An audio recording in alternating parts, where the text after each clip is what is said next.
Hello everyone welcome to my next video. र हामी चाहिँ है मन्डे आएको यता सिक्किममा समरको छुट्टीमा। अनि अब चाहिँ हेर्दै गर्नुहोस् यहाँ गाउँको भ्यू।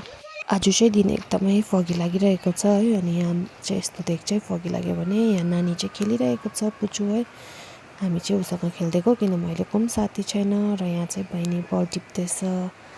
अनि उसलाई चाहिँ मजा लागिरहेको छ यहाँ है सिक्किममा, किनभने उसलाई चाहिँ बस्तीमा अब यहाँ खुल्ला हुन्छ, गाडीहरू पनि आउँदैन र उसलाई चाहिँ खेल्नु एकदम है सजिलो हुन्छ।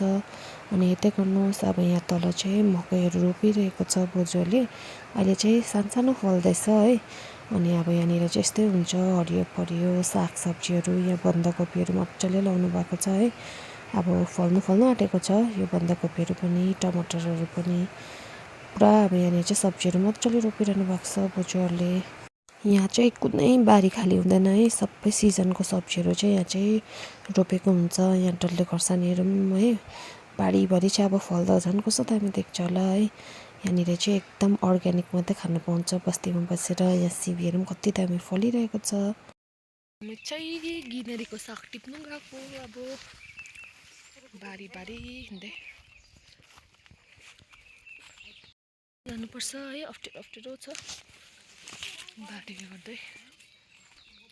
मकैहरू पनि राख्छ तर फल्नु चाहिँ फलेको छैन, अलिक टाइम लाग्छ।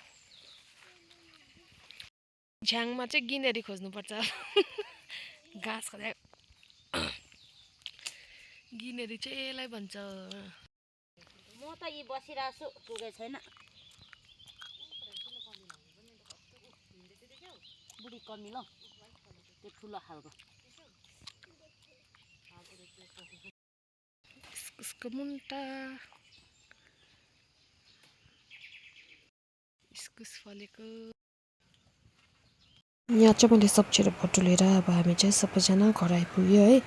अब चाहिँ फेरि खानापिनाहरूको रेडी गर्नुपर्छ। अनि यहाँनिर चाहिँ अब सबै म चाहिँ यहाँ है टेबलमा राख्छु। यो सब्जीहरू चाहिँ यति चाहिँ ल्याएर आएँ मैले। यो चाहिँ हाम्रो घरबाट देख्ने भ्यूहरू है, कस्तो दामी देख्छ डाँडाहरू। र bye bye everyone, see you in the next video.